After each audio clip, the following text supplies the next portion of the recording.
ఇక మంగళగిరిలో జనసేన 11వ ఆవిర్భావ దినోత్సవం సందర్భంగా జనసేన అధినేత పవన్ కళ్యాణ్ మాట్లాడుతున్నారు. లైవ్ లో చూద్దాం. అలాంటి మధ్యతరగతి వ్యక్తి నేను ఎప్పుడు చిరంజీవి గారి పక్కన కూర్చొని ఆయనతో పాటు తిరుగుతూ ఉంటే నీకు ఏం అవ్వాలందంటే నాకు మ్యాక్సిమం నీకు బాడీ గార్డ్ అవ్వాలందో అంతమించి నాకు వేరే కోరికలు లేవు. అంటే నాకు నిజంగా పెద్ద కోరికలు లేవు. నాకు ఏదో నేను అద్భుతంగా సాధించేయాలి ఏం కోరికలు లేవు. నాకు ఏదో ఒక అలా బతికేస్తూ ఉండేవాడిని. నాకున్నదల్లా ఒక కోపం ఉండేది. ఒక సగటు మనిషి మీద హక్కుల మీద కొడితే మటుకు వచ్చే కోపం నాకు. ప్రతి మధ్యతరగతి మనిషికి ఉండే కోపం. ఆ కోపమే నన్ను ఇక్కడ దాకా తీసుకొచ్చింది.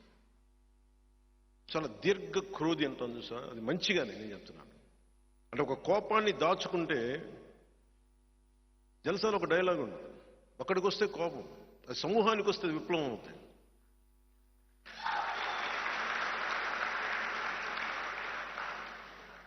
అని చాలా మందికి అర్థం కాదు.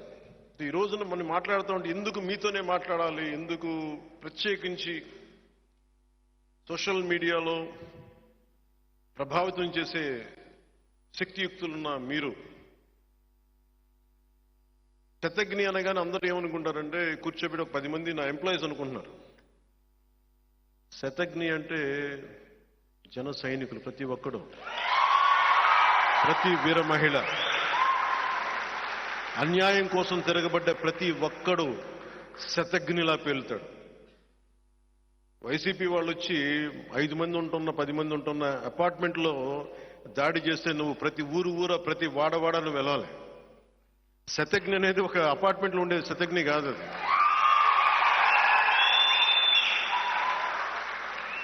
వాళ్ళ మనస్తత్వానికి మనం ఏం సమాధానం చెప్తాం? ఇది నేను దీనికి జనసేన ఆవిర్భావానికి చాలా నలిగాను.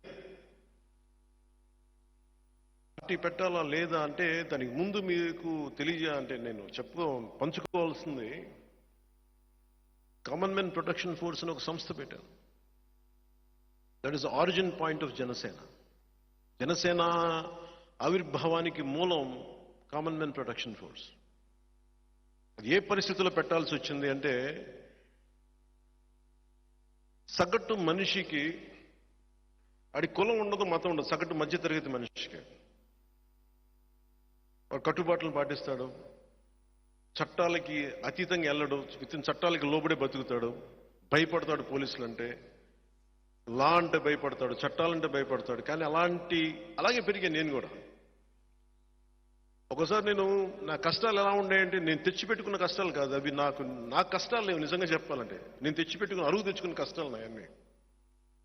బంగారం షూటింగ్ చేస్తా ఉంటే నా ఒళ్ళోకి ఒక వడ్డెర కులానికి చెందిన ఒక వ్యక్తి పక్కన రాళ్ళు కొడతా తన బిడ్డ ఇట్లా అయిపోయాడని చెప్పి మొత్తం ధనుర్వాతం వచ్చేసి బిగుసుకుపోయింది. ఆ బిడ్డ ఒక 4 ఏళ్ల బిడ్డ నా ఒళ్ళో పడేశాడు. అన్న ఇతన్ని చెయ్యాను. నా ఏడుపు వచ్చేసింది. ఎందుకు సినిమా నుంచి దూరం అయిపోయానంటే, నేను సినిమాలో ఎప్పుడు ఆనందాన్ని చూడలేదు. నేను ఎప్పుడు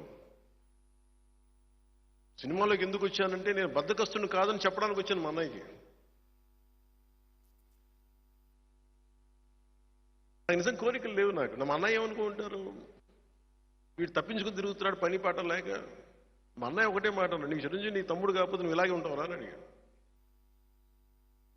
చిరంజీవి తమ్ముడు కాబట్టి నీకు అన్ని చెల్లేస్తున్నాయి, నిన్ను ఉద్యోగం, నీ తల్లిదండ్రులు పోషించక్కర్లా, నీ అక్క చెల్లెళ్ళు బాధ్యతలు లేవు, కుటుంబ బాధ్యత లేదు, నువ్వు ఏ యోగ మార్గాలు ఏ ధర్మాలని చెప్తారో నువ్వు పని చేయి, నువ్వు అన్ని సాధించి అప్పుడు చెప్పు, అప్పుడు నీ కథలు వింటాను. ఇప్పుడు చెప్పాలంటే మన దగ్గర మాకు ఆ అవసరం రాకుండా పోయింది ఇప్పుడు. అంటే అప్పటికి ఇప్పటికీ నేను ఒకటే వ్యక్తిని. నాకేమనిపించిందంటే, యోగ మార్గంలోకి వెళ్ళినా స్వార్థం అనిపించేస్తుంది నాకు. భక్తి మార్గానికి వెళ్ళినా కానీ తిరిగి వచ్చి ప్రపంచానికి చేయాలి.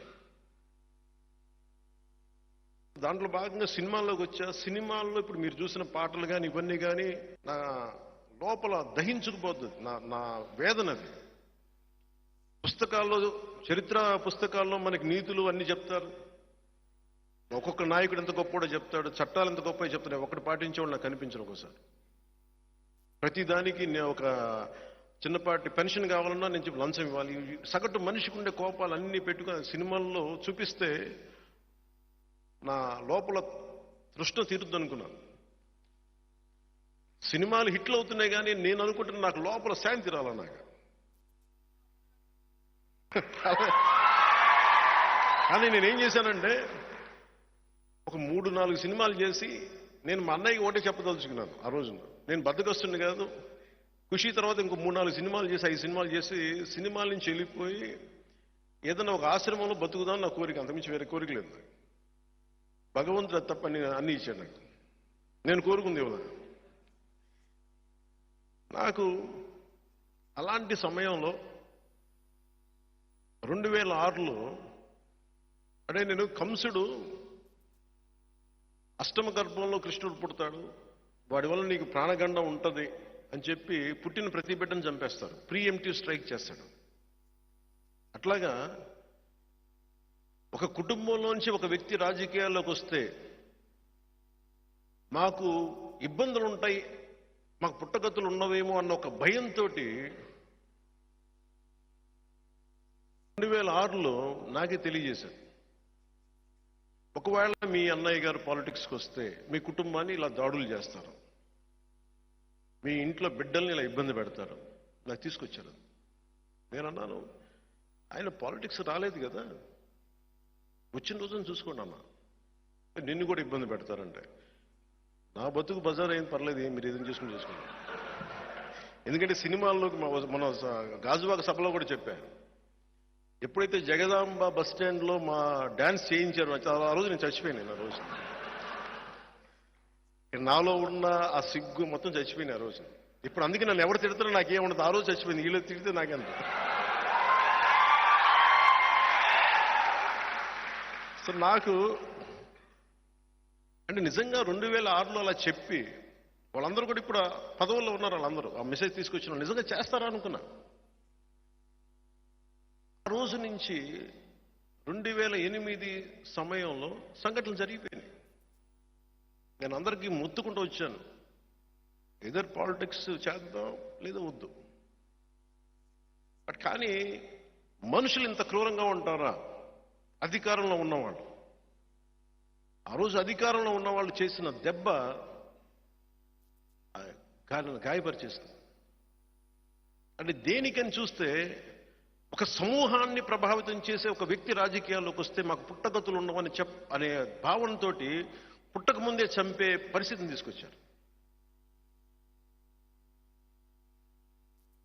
ఇంట్లో అందరూ మంచోళ్ళు, సగటు మనుషులు.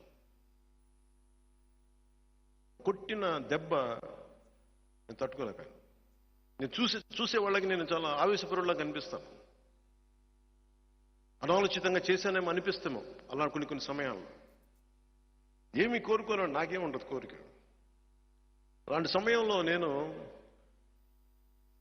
నాకున్న ఇష్టమైన రివాల్వర్ని, నా ప్రాణ రక్షణ కోసం కొనుక్కున్న ఒక రివాల్వర్ని కామన్మెన్ ప్రొటెక్షన్ ఫోర్స్ అని పెట్టి ఇచ్చేశాను.